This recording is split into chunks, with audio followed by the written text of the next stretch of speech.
Hello दोस्तों, आप सभी ने यदा कदा अलंकारों के विषय में अध्ययन किया हो। हम सभी ने अलंकारों का वर्णन अपनी माध्यमिक शिक्षा के अंतर्गत किया है। उसी में हमने अर्थालंकार, शब्दालंकार, पाश्चात्य अलंकार, उभयालंकार, उपमा, रूपक, श्लेष, अनुप्रास, उत्प्रेक्षा इन सभी अलंकारों का अध्ययन किया है। परंतु क्या आप सभी जानते हैं इनकी संख्या आखिरकार होती कितनी है? अलग अलग विद्वानों ने अलग अलग संख्याओं का वर्णन किया है।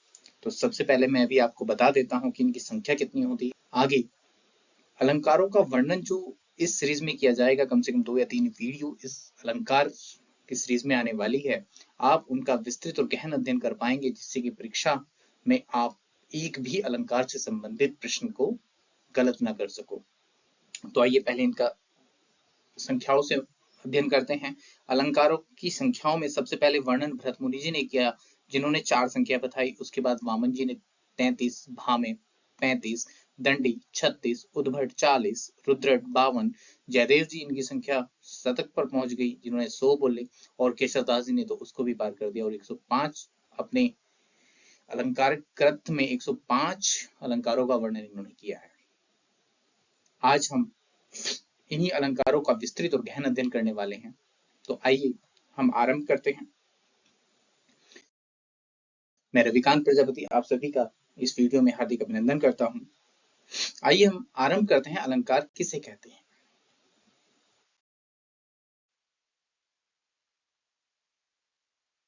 काव्य शोभाकरान धर्मान अलंकरान प्रक्षते।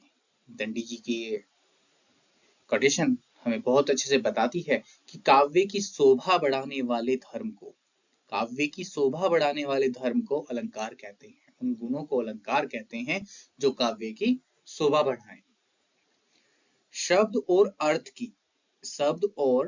की शोभा बढ़ाने वाले धर्म, जिस गुण के द्वारा उपमेय और उपमान में समानता स्थापित की जाए को अलंकार कहते हैं। अलंकार वाणी के श्रृंगार हैं। यहाँ पर एक त्रुटि में दूर कर देता हूँ, यहाँ पर श्रृंगार की वर्तनी गलत हो रखी है। इसको आप हमेशा सही बना के चलिएगा, क्योंकि वर्तनी अशुद्धि में श्रृंगार अधिकांश पूछा जाता है। चलिए हम आगे बढ़ते हैं। भाषा और साहित्य का सारा कार्य व्यापार शब्द और अर्थ पर ही निर्भर करता है। जो भी सारा कार्य व्यापार है वो किस पर निर्भर करता है? शब्द और अर्थ पर। अतएव विशिष्ट शब्द चमत्कार अथवा अर्थ वैशिष्ट्य ही कथन के संदर्भ में अभिवृद्धि करता है। हम जानते हैं कि यदि शब्द में चमत्कार हो रहा हो तो शब्दालंकार, और अर्थ से चमत्कार उत्पन्न हो रहा हो तो अर्थालंकार। तो 2 प्रकारों का तो हमें पता चल गया है, परंतु और भी प्रकार भी आगे आपको पता चलने वाले हैं। अपेक्षा करूंगा कि यदि आप इच्छित हैं कि आप अलंकार के विषय में विस्तृत और गहन अध्ययन करें, तो आप इन वीडियो को पूरी अवश्य देखिएगा। उदाहरण से समझते हैं। मधुर मधुर मुस्कान मनोहर मनुज वेश का उजियाला। दूसरा, रघुपति राघव राजा राम। तीसरा, हरिपद कोमल कमल। यहाँ पर हम देख रहे हैं कि यहाँ पर क्या हो रहा है? मधुर मधुर की आवृत्ति बार बार हुई है। यहाँ पर भी हमें सुंदर लग रहा है। रघुपति राघव राजा राम में र वर्ण की आवृत्ति बार बार हो रही है, बड़ी सुंदर हमें यहाँ पर इनका योजन लग रहा है। उसके बाद हरिपद कोमल कमल से यहाँ पर हरि के पदों को कोमल बताया गया है। किसके समान? कमल के समान। मतलब अलग अलग यहाँ पर अर्थालंकार और शब्दालंकार के उदाहरण आप देख रहे हैं। इसी प्रकार हम विस्तृत रूप से इनके भेद जानेंगे आगे इस वीडियो में। आप लगातार मेरे साथ बने रहिएगा। आइए जानते हैं अलंकार के भेद कितने होते हैं। सबसे पहला भेद होता है शब्दालंकार, उसके बाद अर्थालंकार, फिर उभयालंकार, और एक और अलंकार हमारे सामने आता है पाश्चात्य अलंकार, जो पाश्चात्य साहित्य में मिलता है, परंतु उसका वर्णन हम हिंदी भाषा में भी करने लगे हैं। तो हमने पाश्चात्य अलंकार की श्रेणी में जिस अलंकार को रखा है, आगे उसका भी आपको पता चलेगा। तो मेरे साथ आप बने रहिए। हम आज की इस वीडियो में सिर्फ शब्दालंकार के विषय में विस्तृत अध्ययन करेंगे। बाकी तीनों अलंकारों पर हम आगामी वीडियो में चर्चा करेंगे। तो आज विशिष्ट रूप से हम शब्द अलंकार, क्योंकि ये अपने आप में इतना महत्वपूर्ण अलंकार है कि यही बहुत समय लेगा। तो आप वीडियो लंबी हो सकती है, परंतु यदि आपको इसका विस्तृत अध्ययन करना है, आपको अपने ज्ञान में वृद्धि करनी है, तो आप मेरे साथ बने रहिएगा। आइए हम आरंभ करते हैं समय व्यर्थ न करते हुए।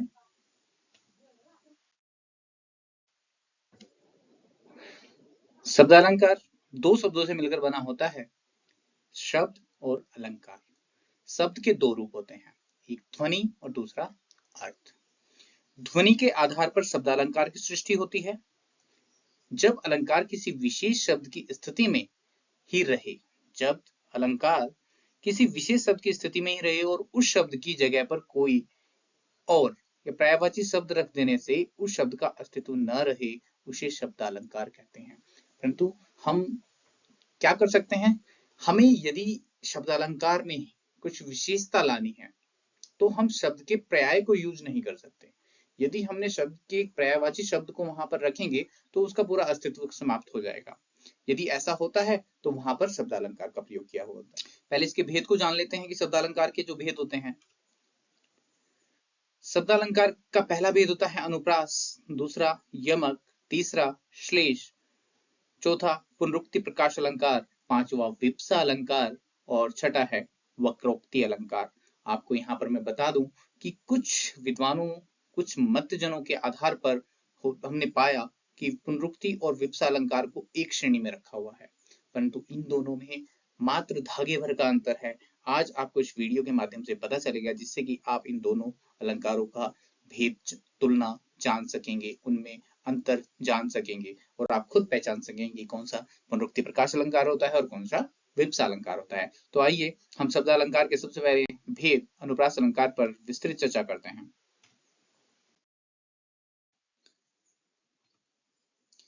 अनुप्रास शब्द दो शब्दों से मिलकर बना है, अनु, प्रास।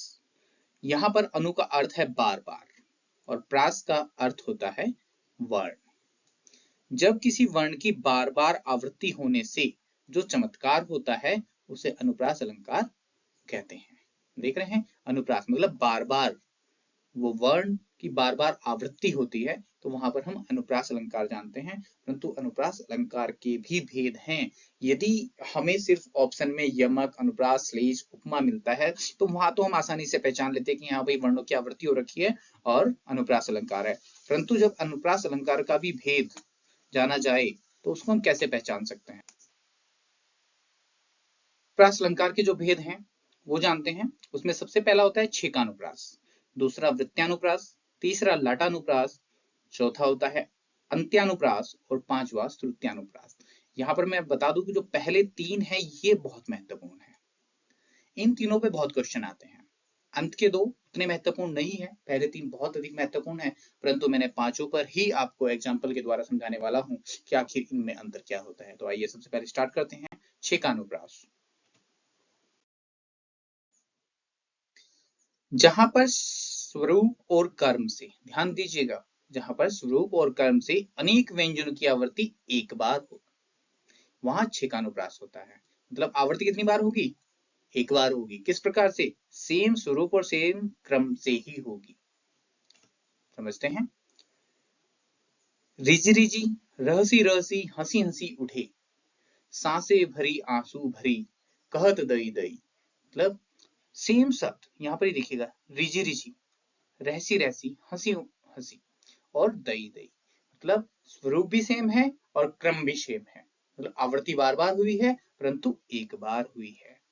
इस शब्द की आवृत्ति भी एक बार, यहाँ पर भी, यहाँ पर भी, मतलब एक शब्द की एक ही बार आवृत्ति हो रही है। तो यहाँ पर छेकानुप्रास। बंदौ गुरुपद पदुम परागा, सुरुचि सुवास सरस अनुरागा। यहाँ पर पद और ये पद, यहाँ पर आप देख रहे हैं स्वरूप और क्रम एक ही है। इस प्रकार हम देख रहे हैं कि एक ही बार आवृत्ति हो रही है, ठीक स्वरूप भी वही है और क्रम भी वही है। तो यहाँ पर छेकानुप्रास होगा। दूसरा वृत्त्यानुप्रास, जब एक व्यंजन की आवृत्ति अनेक बार हो, वहां वृत्त्यानुप्रास अलंकार होता है। जैसे चारू चंद्र की चंचल किरणें खेल रही थी जल थल में। दूसरा भव्य भावों में भयानक भावना भरना नहीं। तो यहाँ पर हम देख रहे हैं तो च वर्ण की आवृत्ति हो रही है, यहाँ पर भ वर्ण की आवृत्ति हमें बार बार प्रतीत हो रही है, अनेक बार प्रतीत हो रही है और ये व्यंजन एक ही है। तो यहाँ पर वृत्त्यानुप्रास होगा। यहाँ पर आवृत्ति एक ही बार होगी और स्वरूप क्रम भी वही रहेगा। तो छेकानुप्रास और वृत्त्यानुप्रास में महत्वपूर्ण आप अंतर समझ लीजिएगा। वृत्त्या बार बार वृत्ति होगी और छेका में एक, यहाँ पे देख लीजिए छेका एक एक आ रहा है लिखा हुआ है इसके अंदर, तो पहचान यही है। आगे देखते हैं लाटानुप्रास क्या होता है। जब एक शब्द या वाक्य खंड की आवृत्ति हो, उसी अर्थ में हो, पर तात्पर्य या अन्वय में भेद हो, तो वहां लाटानुप्रास होता है। हम क्या देख रहे हैं कि शब्द या वाक्य की आवृत्ति तो हो रही है, अर्थ भी वही है, पर तात्पर्य और अन्वय अलग है। वह कैसे, आइए देखते हैं। वही मनुष्य है जो मनुष्य के लिए मरे, मतलब मनुष्य और मनुष्य आवृत्ति हुई है, अर्थ भी वही है, परंतु क्या है, अन्वय और तात्पर्य अलग है। कि मनुष्य व्यक्ति वही है जो मनुष्य के लिए मरे, मतलब इंसानियत के लिए, मनुष्यता के लिए मरे। पूत कपूत तो क्यों धन संचय, पूत सपूत तो क्यों धन संचय। वाक्य खंड की आवृत्ति हो रही है, पुनः हो रही है, तो क्यों धन संचय, तो क्यों धन संचय, परंतु अर्थ भी वही है, क्यों धन संचय करना है, परंतु अन्वय अलग है। कैसे, यहाँ पर कपूत है और यहाँ पर सपूत है। तो आप समझ गए होंगे, वाक्य खंड की आवृत्ति हो रही है बार बार, परंतु अन्वय और तात्पर्य में भेद। तो यहाँ क्या है, लाटानुप्रास। आइए अगला देखते हैं अंत्यानुप्रास। जहां अंत में तुक मिलती हो वहां पर अंत्यानुप्रास अलंकार होता है। मतलब अंत में अनुप्रास आवृत्ति हो रही हो, किस पे, तुक की। जैसे जैसे उदाहरण देखते हैं, लगा दी किसने आकर आग, कहां तू संशय के नाग। तो आग और नाग तुक मिल रहा है यहाँ पर। जिसने हम सबको बनाया, बात की बात में वह कर दिखाया, कि जिसका भेद किसी ने न पाया। तो या की आवृत्ति यहाँ पर आप देख रहे हैं अंत में हो रही है, तुक मिल रहा है, तो अंत में जो हमें नजर आ रहा है हम उसके अकॉर्डिंग देख सकते हैं कि अंत्यानुप्रास अलंकार इसमें है। इसका अंतिम है श्रुत्यानुप्रास। श्रुत्या मतलब सुनना। जहां एक ही उच्चारण स्थान वाले अधिक वर्ण एक साथ अनुकूल प्रयोग हों, जो भाषा में लालित्य उत्पन्न करता है, उसे श्रुत्यानुप्रास कहते हैं। या कह सकते हैं जहां पर कानों को मधुर लगने वाले वर्णों की आवृत्ति हो, उसे श्रुत्यानुप्रास कहते हैं। जैसे तुलसीदास सिदत निसी दिन, देखत तुम्हारी निठुराई, दिनांत था वे दिननाथ डूबते, साधेनु आते ग्रह ग्वाल बाल थे। तो यहाँ पर क्या है, इनकी आवृत्तियां में हमें श्रुत्यानुप्रास सुनने में बहुत अच्छा लग रहा है। यहाँ पर तो और तो वर्ण की आवृत्ति से हमें बहुत अच्छा लग रहा है, तो हमें इसलिए इसको श्रुत्यानुप्रास अलंकार के भेद में रखा जाता है। तो ये अनुप्रास अलंकार के भेद थे जो अपने 5 अलंकार जाने हैं। इसके बाद जो शब्दालंकार में दूसरा भेद था यमक अलंकार, हम उसको जानते हैं। जिस काव्य में समान शब्द के अलग अलग अर्थों की आवृत्ति हो, तो उसे यमक अलंकार कहते हैं।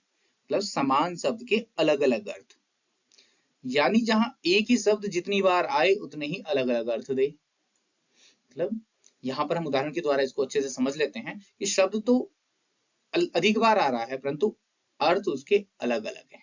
कैसे, कनक कनक ते सो गुनी मादकता अधिकाय, वा खाए बोराए नर वा पाए बोराए। तो यहाँ पर हम देख रहे हैं कि कनक कनक एक शब्द जो 2 बार आया है, आवृत्ति हुई है, परंतु अर्थ उसका अलग अलग है। वो कैसे, एक कनक का अर्थ होता है सोना, जो आभूषण होता है, गोल्ड, ठीक है, और दूसरे का अर्थ होता है धतूरा, जो एक खाद्य पदार्थ है और एक नशीला पदार्थ है।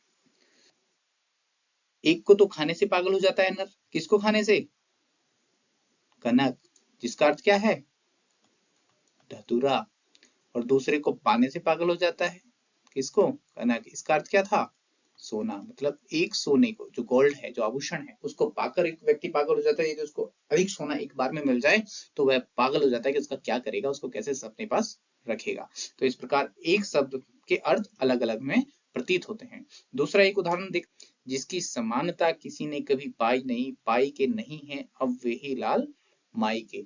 मतलब जिसकी समानता, जिसको कभी किसी ने पाए नहीं, मतलब पहचाना नहीं, पाई के नहीं है, मतलब किसी संपत्ति, धन, पाई, रुपए के से यहाँ पर बात की गई है, किसी पाई के नहीं है, किसी मोल के नहीं है, वे लाल माई के, जिसने कभी किसी को समान नहीं देखा है। तो यहाँ पर पाई अर्थ के 2 अलग अलग अर्थ लिए गए हैं। तो यहाँ पर एक शब्द जिसकी आवृत्ति होती है परंतु अर्थ उसका अलग अलग होता है, उसमें यमक अलंकार पाया जाता है।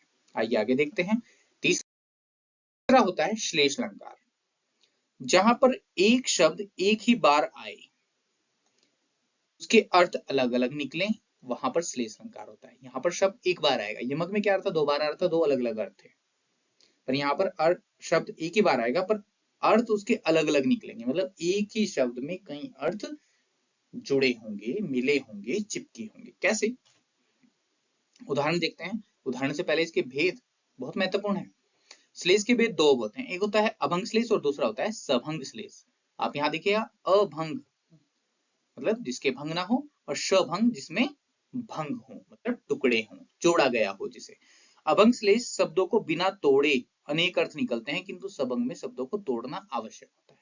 कैसे, अभंग श्लेष का उदाहरण देखिए, जैसे रहीमन पानी राखिए बिन पानी सब सून, पानी गए न उबरे मोती मानस चून। अभी तक हमने श्लेष अलंकार का सिर्फ एक ही उदाहरण देखा था, जो हमें बचपन से पढ़ाया जा रहा था, जो हमें माध्यमिक शिक्षा से पढ़ाया जा रहा था, रहीमन पानी राखिए। परंतु अब महत्वपूर्ण चीज है कि इसके दो भेद होते हैं।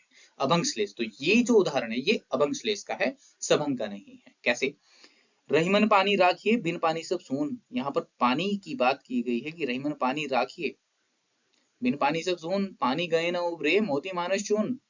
तो यहाँ पर तीन चीजों से पानी को जुड़ाव रखा गया है। कैसे, पानी गए ना उबरे, यदि पानी ना हो तो तीन चीजें नहीं उबर सकती। कैसे, पहले मोती, मोती से पानी का तात्पर्य है, यदि मोती पानी होगा, मोती होगा, और उसमें मोती की चमक जो है वो पानी से बढ़ेगी।